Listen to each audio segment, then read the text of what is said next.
Welcome back to War Thunder After Dark.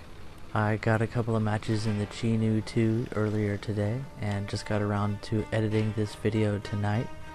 And I took a day or two off because, well, I had adult stuff to do and I was just way too tired to do any YouTube or War Thunder. And I've been playing this old game called Puzzle Quest. Anybody hear that one? Anyway, we're just trying to scope in the range here at the sea point, and this is a typical sniping position, and I like this spot because you're able to be aggressive if you have a gun with a relatively flat trajectory, and with the low profile of the Chinu 2, the thing is all cannon. It's really difficult to take this out from range. So this is probably the best position for me to be on in this map in the Chinu 2, but it's been a while since I've played this tank and I haven't quite gotten the range down on the gun. But later on we'll figure out how to shoot this thing and get some pretty decent results, so stay tuned. Something you'll see me do continuously on this map is repositioning. I don't like sniping from exactly the same spot all the time, just in case someone has figured out where I am and decided to counter snipe. And we continue to see tanks coming in from the enemy spawn. One shot into the side of that Churchill gun carrier takes him down immediately. Now we're targeting a KV, and I have absolutely no bad feelings about picking on that monster of a tank. In War Thunder, Clement Voroshilov make very strong tank. Dishonor on you, dishonor on your cow, dishonor on your whole family.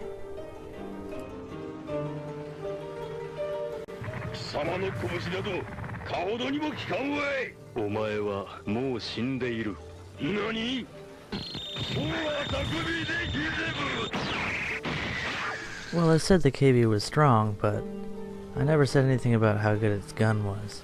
So that was your typical KV L11, and it has a strong cannon for facing tanks of a similar layout to the Panzer III, Panzer IV, but he just happened to aim a little bit behind where he should have, or behind the crew compartment. And the short fuse on his armor-piercing explosive round caused it to just detonate into a fuel tank, set a fire, not even take out my engine, so I was able to whip around, wipe out his tank with one shot. That was a good feeling. Now that we're on a roll, let's see what else we can accomplish.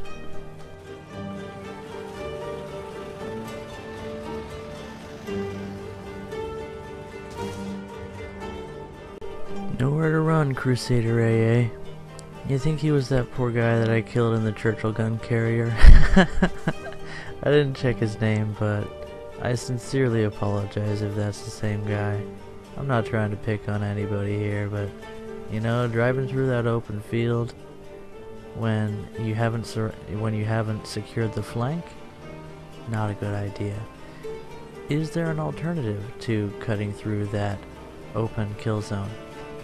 Yeah, you can follow that tree line without cresting the hill when you're coming out of that spawn, and follow it all the way around to the field right outside the side of town, and you're on the other flank of the battlefield. Now, if your team is incapable of securing either flank, well, you're in a different kind of trouble, and map design isn't really going to save you.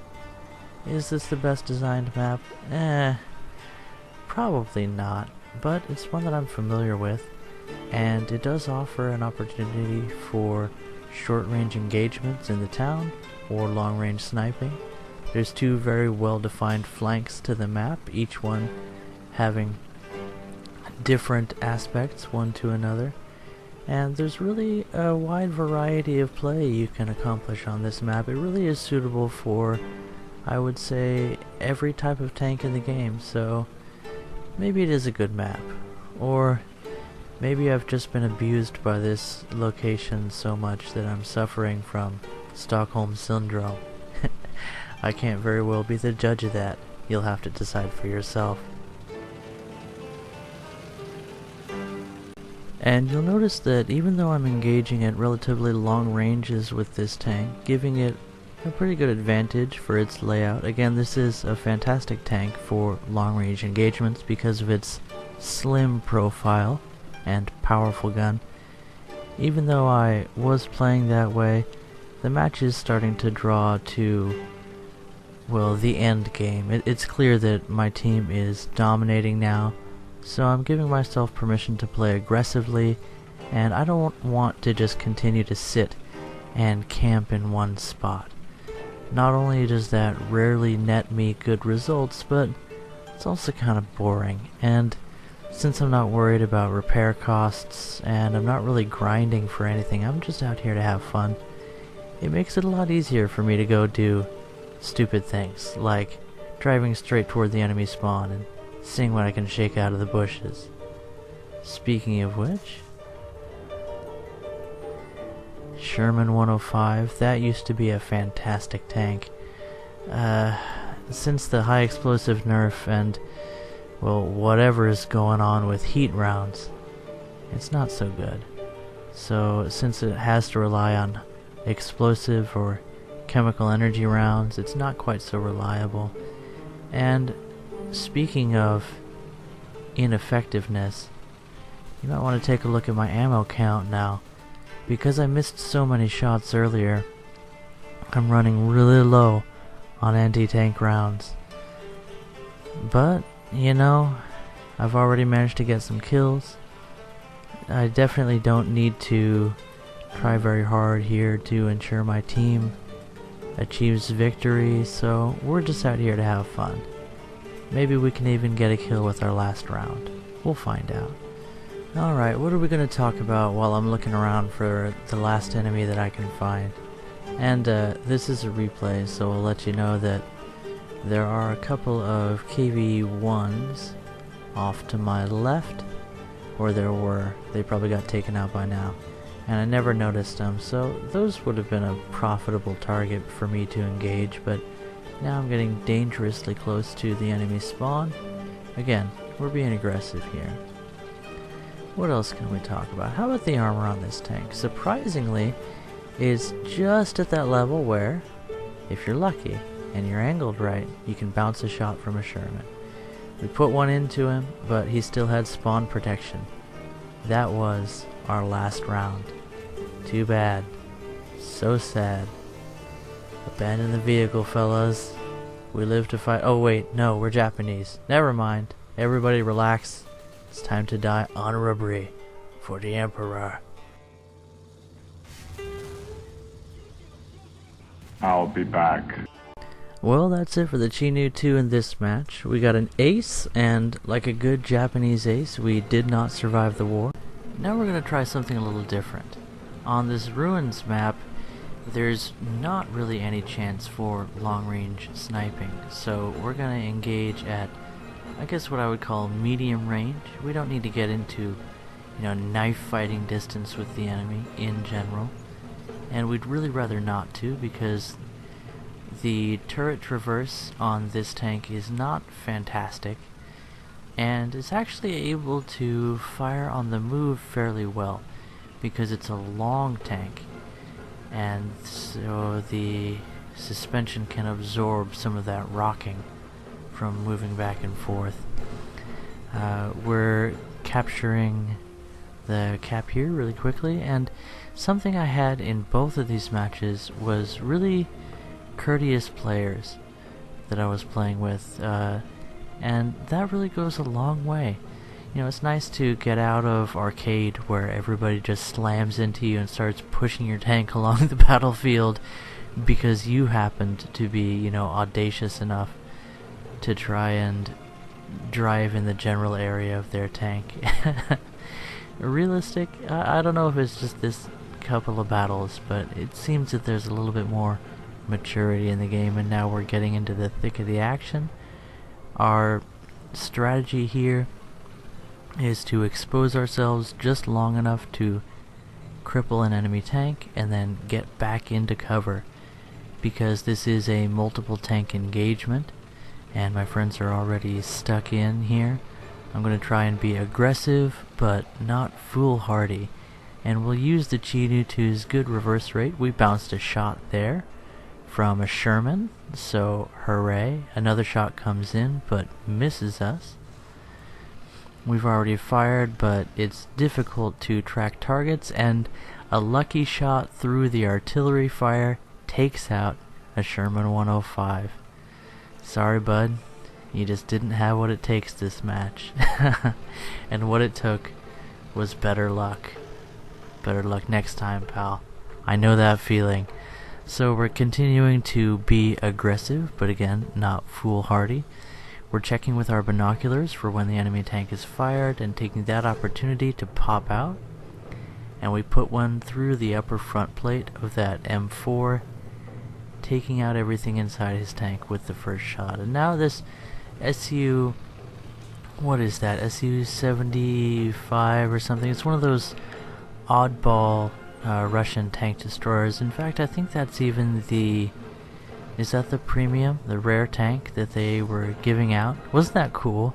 They had an event where you just get a code and win a few battles and you get a rare premium tank. I got the Lend-Lease M3 Lee, and I'm really glad that I did. It's a neat tank, and we weren't quite able to get the kill on that guy, but no worries, there's plenty more fish in the sea.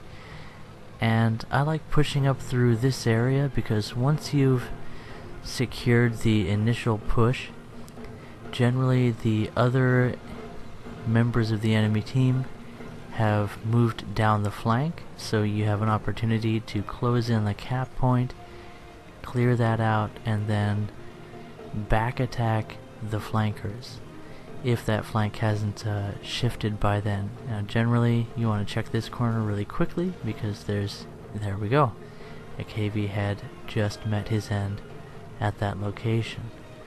So now we're gonna loop around and we take a shot, overpens our tank, we get one into the front of him, and one is all it takes.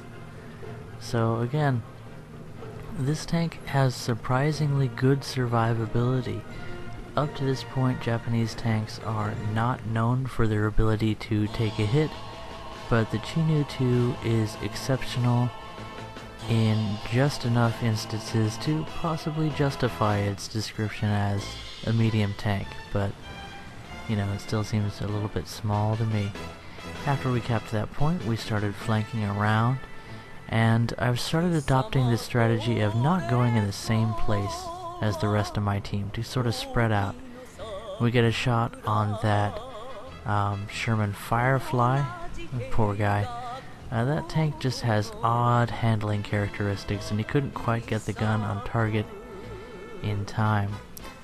Take a shot into the side of that T-34, and we see he has somebody with him, but we're focusing him.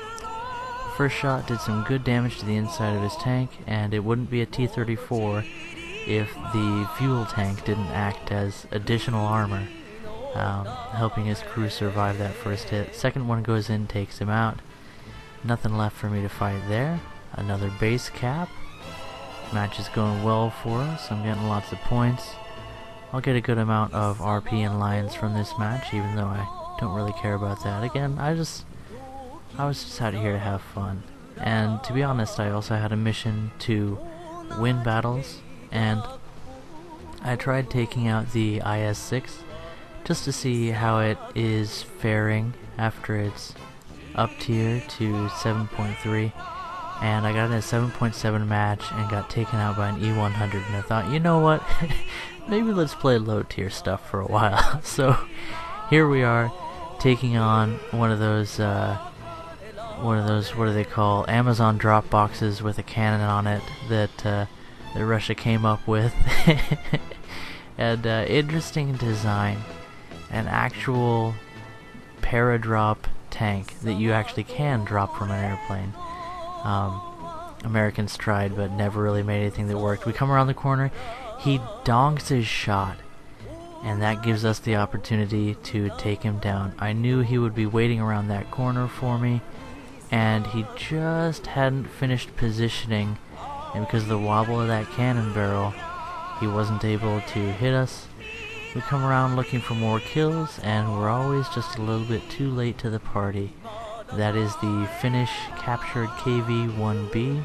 I'll have to do a video on that tank. So, overall, not a bad match. Catch you in the credits.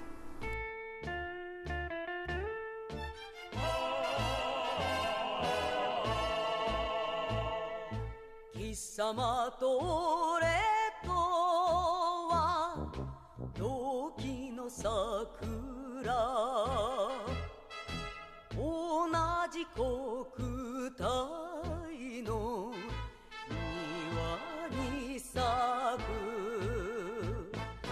あれほど誓ったその日も待たずなぜに死んだか知ったのか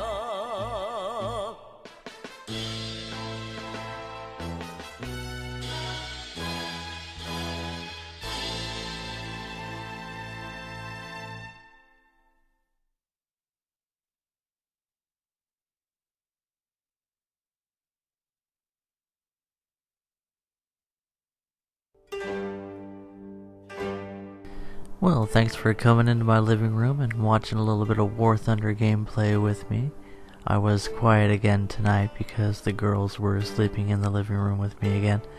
Wife on the couch where she passed out, and a little guppy down in her bed just in front of me, 'cause it's my job to keep her happy. Well, good night guys. See you next time.